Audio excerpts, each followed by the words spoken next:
사실 지난주부터 저희는 이 씨 뿌리는 비유에 대한 내용들을 쭉 살펴보고 있습니다.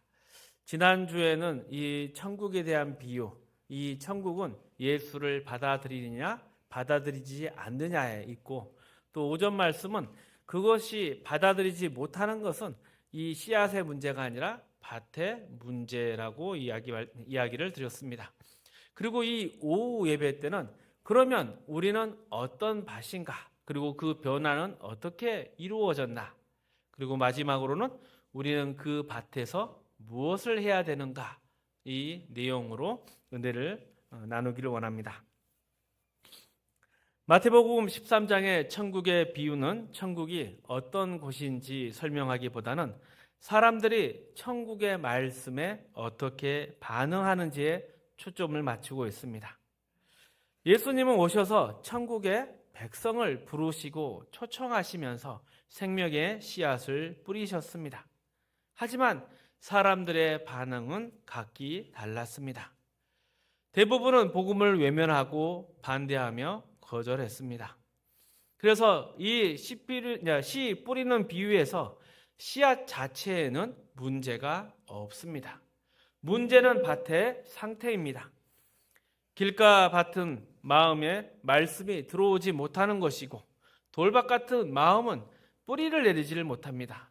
가시덤불 같은 마음은 세상의 염려와 욕심이 말씀을 막아버렸습니다. 결국 열매를 맺느냐 못 맺느냐는 밭의 상태에 달려 있습니다. 이 씨 뿌리는 비유는 당시 팔레스타인의 농경법을 기반으로 한 익숙한 이야기였습니다. 하지만 이 비유에서의 핵심은 농사법이 아니라 이스라엘 백성의 메시아 대망 사상과 연결된 메시지입니다. 예수님은 천국의 비밀을 비유로 말씀하셨습니다. 그리고 그와 함께 이사야 6장을 인용해서 말씀하십니다. 저희가 보아도 보지 못하며 들어도 듣지 못하며 깨닫지 못함이라. 즉, 이 비유의 진정한 초점은 사람들이 말씀을 듣고도 깨닫지 못하는 이유를 설명하는 데 있습니다. 예수님이 분명히 천국의 복음을 전하셨지만 많은 사람들이 받아들이지를 못했습니다. 왜냐하면 그들의 마음이 길가, 돌밭, 가시덤불 같은 상태였기 때문입니다. 그리고 이러한 내용을 오전 설교에서는 그들이 그리는 메시아, 정치적인, 군사적인 해방자, 이러한 이야기로서 말씀을 드렸습니다. 이 비유와 함께 말씀하신 이사야 6장을 좀 더 이해하기 위해서 이사야서 6장 8절에서 13절 말씀 함께 읽어보겠습니다. 내가 또 주의 목소리를 들으니 주께서 이르시되 내가 누구며 그때 내가 이르되 내가 여기 있나이다 나를 보내소서 하였더니 여호와께서 이르시되 가서 이 백성에게 이르기를 너희가 듣기는 들어도 깨닫지 못할 것이요 보기는 보아도 알지 못하리라 하여 이 백성의 마음을 둔하게 하며 그들의 귀가 막히고 그들의 눈이 감기게 하라.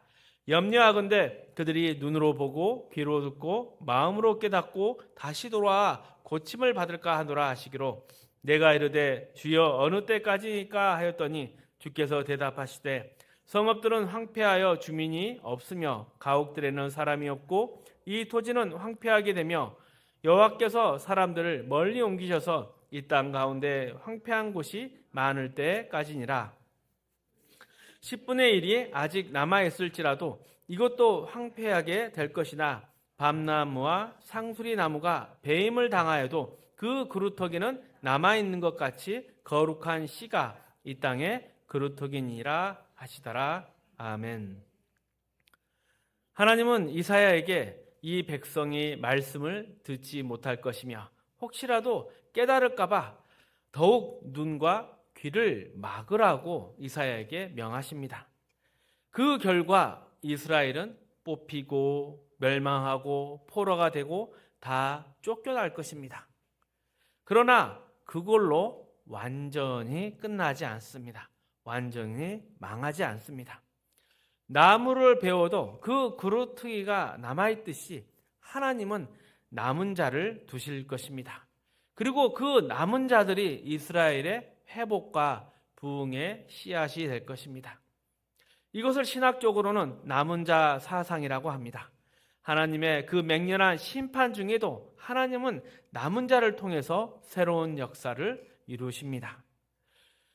이 원리가 씨 뿌리는 비유에도 똑같이 적용이 됩니다. 모든 씨앗이 열매를 맺지는 않지만 좋은 땅에, 옥토에 떨어진 씨앗은 반드시 결실합니다. 그리고 그 남은 자, 옥토에 떨어진 이 씨앗들, 그리고 그 열매로서 이러한 사람들이 하나님의 참다운 백성이 되어서 다시 하나님 나라를 이루어 갑니다. 그리고 또 이스라엘 백성에게 씨를 뿌린다, 이 말은 단순한 농사의 의미가 아니었습니다. 이것은 역사적으로 하나님께서 다시 회복과 부흥의 기회를 주신다는 뜻입니다. 예수님이 부활하신 후에도 제자들이 이같이 질문을 합니다. 주께서 이때 이 나라를, 이 이스라엘을 회복하시겠나이까? 그러니 과거에도 이스라엘은 바벨론 포로 생활을 한 후에 70년 만에 귀환해서 회복된 적이 있었습니다. 그러니 씨를 뿌린다, 이때입니까? 이런 말 아래에는 이제 로마의 통치 아래 있던 이스라엘이 메시아를 통해서 진정한 회복이 될 거라는 그런 기대를 품은 말입니다. 씨 뿌리는 비유에서 나오는 길가, 돌밭, 가시덤불은 바로 이러한 이스라엘, 즉 메시아를 기다리는 이스라엘의 마음 상태를 의미합니다. 역사적으로 하나님을 배반하고 하나님 나라를 거부했던 이스라엘의 불신앙을 고발하고 있는 것이죠. 그러나 예수님은 마지막 옥토를 준비하시고 씨를 뿌려 결실시키기 위해서 오신 메시아입니다. 이제 하나님은 좋은 땅에 뿌려진 씨앗을 통해 새로운 이스라엘을 세우실 것입니다. 그리고 이 메시지는 마태복음 13장뿐만 아니라 마가복음 12장에도 분명하게 기록되어 있습니다. 좀 긴 말씀이지만 함께 읽어봅니다. 1절에서 12절 말씀입니다. 예수께서 비유로 그들에게 말씀하시되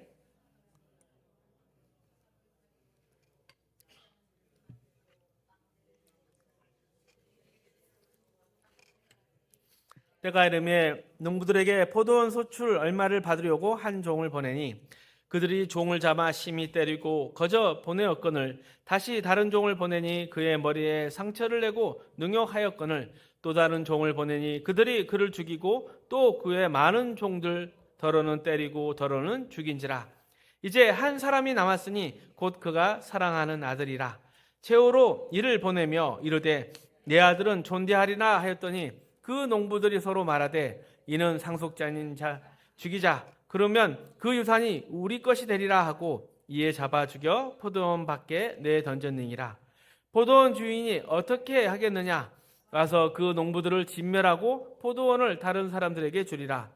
너희가 성경에 건축자들이 버린 돌이 모퉁이의 머릿돌이 되었나니 이것은 주로 말미암아 된 것이요 우리 눈에 놀랍도다 함을 읽어보지도 못하였느냐 하시니라.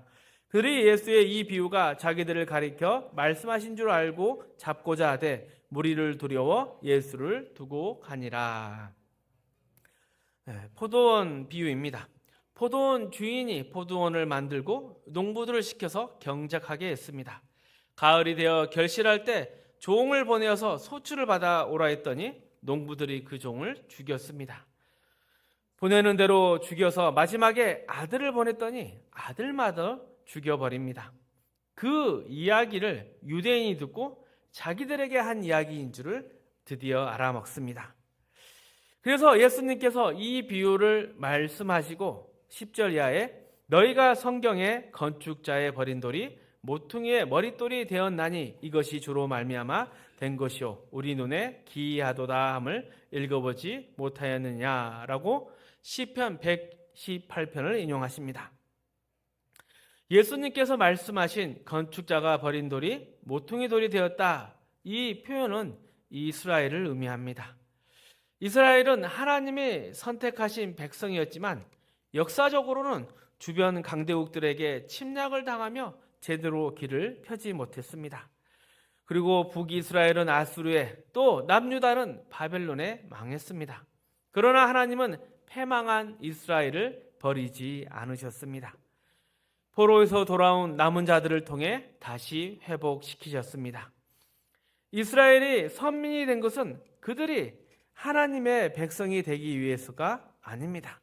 그들만을 위한 것이 아니라 그들을 통해서 모든 민족을 구원하기 위한 제사장 역할을 하도록 택하신 것이었습니다.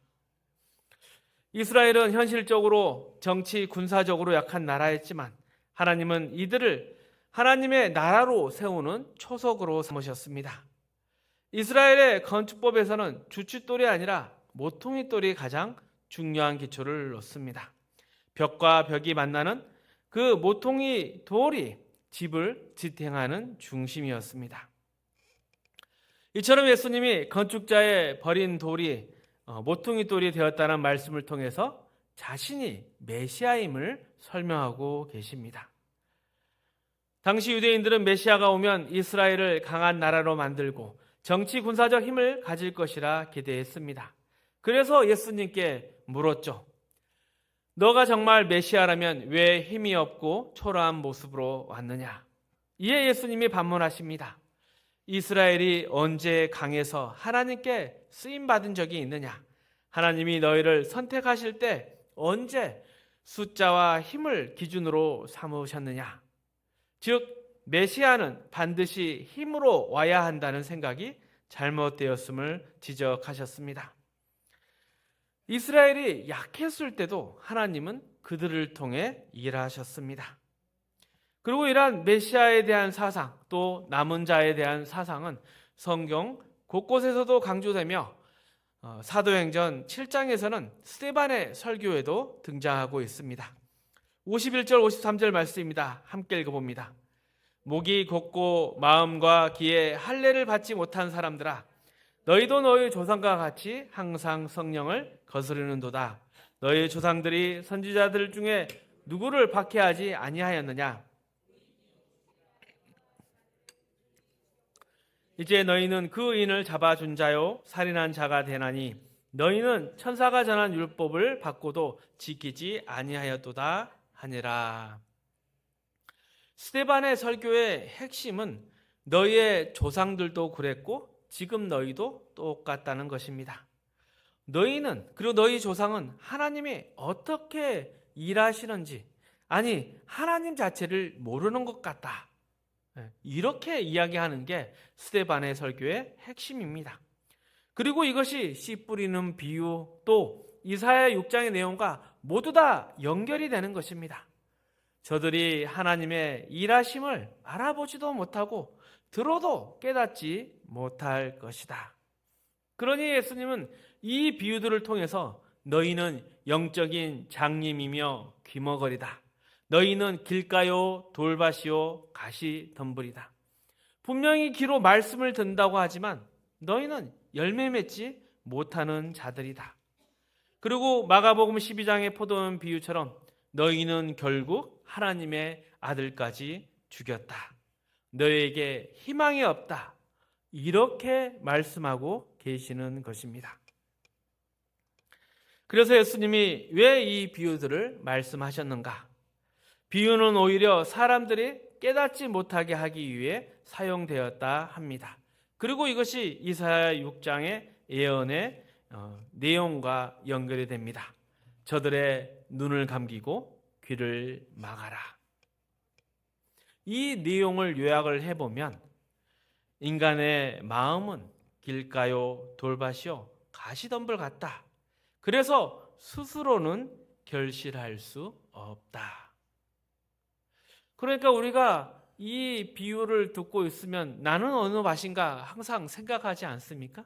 그러다가 내가 마음에 아직 근심과 염려가 있으면 내가 가시덤불인가 보다. 좋은 밭을 만들자. 내가 혹 유혹이나 이런 데 팔려가 있으면 돌밭인가 보다. 돌을 캐내어서 옥토가 되자. 이렇게 이야기를 전개해 가는데 그렇지가 않습니다. 이 비유의 핵심은 너희가 길가고 돌밭이고 가시덤불이다. 너희는 스스로 구원할 수 없다. 이것을 이야기하는 것입니다. 이것이 이사야 6장과 계속 연결이 되는 것이고, 그것이 바로 구약의 율법의 역할인 것입니다. 구약의 율법이 있습니다. 그 율법을 듣는 자, 행한다고 하지만 그 행했던 자들이 다 예수님께 책망을 들었습니다. 그 행함을 가지고 뭘 했습니까? 자기의 의라고 자랑하고 다른 사람들을 비난하고 그걸로써 세상 하나님의 백성이라고 자랑하고 다녔습니다. 하지만 의인은 없나니 하나도 없다고 하셨습니다. 그러면 이 간극이 존재합니다. 우리는 하나님의 자녀로 잘 살기를 원합니다. 하나님을 기쁘시게, 우리에게도 행복이 되게. 그런데 우리의 신앙 현실은 그렇지 못하다는 철저한 실패만을 가지고 있습니다. 이것이 바로 이스라엘의 현실이었고 우리의 현실이었습니다. 자, 이 간극, 이 차이, 이 사이에 바로 예수님이 서 계십니다. 이것이 이 비유 속에 숨겨진 반전입니다. 예수님이 그 사이에 서 있다. 로마서 3장은 이를 설명하고 있습니다. 10절에서 20절 말씀입니다. 함께 읽겠습니다. 기록된 바 의인은 없나니 하나도 없으며 깨닫는 자도 없고 하나님을 찾는 자도 없고 다 치우쳐 함께 무익하게 되고 선을 행하는 자는 없나니 하나도 없도다.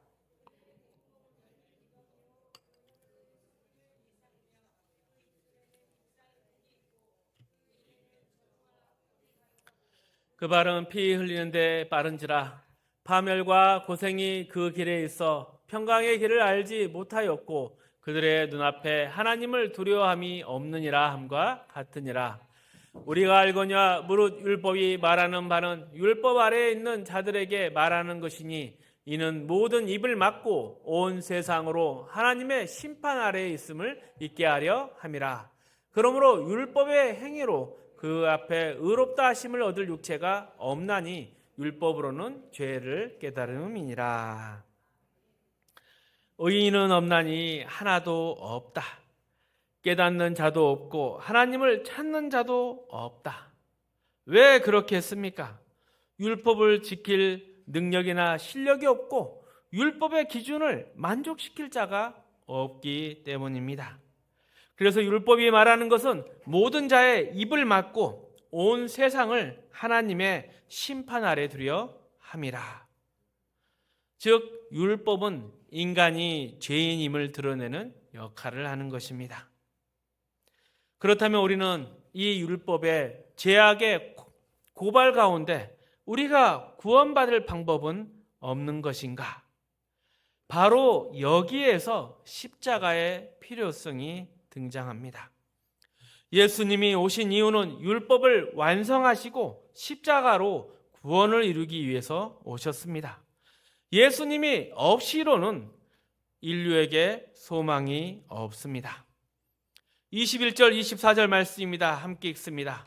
그러나 이제는 율법 외에 하나님의 한 의가 나타났으니 율법과 선지자들에게 증거를 받은 것이라. 곧 예수 그리스도를 믿음으로 말미암아 모든 믿는 자에게 미치는 하나님의 의인이 차별이 없느니라. 모든 사람이 죄를 범하였음에 하나님의 영광에 이르지 못하더니 그리스도 예수 안에 있는 속량으로 말미암아 하나님의 은혜로 값없이 의롭다 하심을 얻은 자가 되었느니라. 아멘. 이 21절 앞에는 접속사가 하나 빠져 있습니다. 그것이 바로 그러나입니다. 놀라운 반전을 나타내고 있습니다. 유대인들이 계속 반문을 하였죠. 아니, 예수 너가 메시아라면 왜 그런 모습으로 오느냐? 예수님은 분명히 대답합니다. 그럼 내가 어떻게 왔어야 하는 것이냐? 더 강한 모습으로, 더 영광스러운 모습으로 왔다면 그것이 너희에게 무슨 소용이 있겠느냐? 너희는 길 까고 돌밭이고 가시덤불인데 씨가 아무리 좋아도 결실할 수 없다. 밭이 바뀌어야 한다. 예수님은 심판을 위해서 오신 것이 아닙니다. 예수님의 초림은 밭을 갈고 사람들의 마음을 변화시키기 위해서 오셨습니다. 만약 예수님의 초림이 추수를 위해 오셨다면 아무도 남지 못했을 것입니다. 그래서 예수님이 오셔서 십자가에 죽으셔서 우리의 마음밭을 옥토로 만들어 주셨습니다. 이것이 메시아의 가장 중요한 사명이며 천국의 씨앗이 열매 맺도록 하기 위한 하나님의 계획입니다. 그리고 이 계획을 예레미야 31장에서는 이렇게 밝히고 있습니다. 31절 33절 말씀 함께 읽습니다. 여호와의 말씀이니라. 보라, 날이 이르르니 내가 이스라엘 집과 유다 집에 새 언약을 맺으리라. 이 언약은 내가 그들의 조상들의 손을 잡고 애굽 땅에서 인도하여 내던 날에 맺은 것과 같이 아니할 것은 내가 그들의 남편이 되었어도 그들이 내 언약을 깨뜨렸음이라. 여호와의 말씀이니라. 그러나 그날 후에 내가 이스라엘 집과 맺을 언약은 이러하니 곧 내가 나의 법을 그들의 속에 두며 그들의 마음에 기록하여 나는 그들의 하나님이 되고 그들은 내 백성이 될 것이라. 여호와의 말씀이니라. 예레미야 선지자를 통해서 새 언약을 약속하셨습니다. 새 언약이 있다는 것은 분명히 먼저 된 옛 언약, 즉 구언약이 있다는 것입니다. 그리고 사실 옛 언약과 새 언약은 내용이 동일합니다. 그 내용이 무엇이냐? 나는 그들의 하나님이 되고 그들은 내 백성이 될 것이다. 그렇다면 그 차이가 무엇이냐? 그것은 바로 성취의 방법이 다릅니다. 옛 언약에서는 하나님이 외부에서 강한 손으로 이스라엘을 인도해 내셨지만 그 결과가 어떻게 했습니까? 이스라엘은 실패했습니다. 언약을 깨뜨려 버렸죠. 그래서 새 언약이 등장합니다. 그 새 언약의 방법은 내가 나의 법을 그들의 마음에 기록하리라. 하나님이 이제 우리의 속 마음을 바꾸기로 하셨습니다. 예수님이 왜 십자가에서 죽으셔야 했을까요? 우리가 죄와 사망의 노예였기 때문입니다. 우리의 본성, 우리의 마음 가득히 죄로 가득 차 있었고 스스로는 옥토가 될 수가 없었습니다. 우리의 마음밭은 길가요 돌밭이요 가시덤불 같은 존재였습니다. 그러나 예수님이 십자가를 통해서 우리를 옥토로 바꾸셨습니다. 그래서 이제 우리는 하나님의 말씀을 받아들일 수 있어서 30배, 60배, 100배의 결실을 맺을 수 있습니다.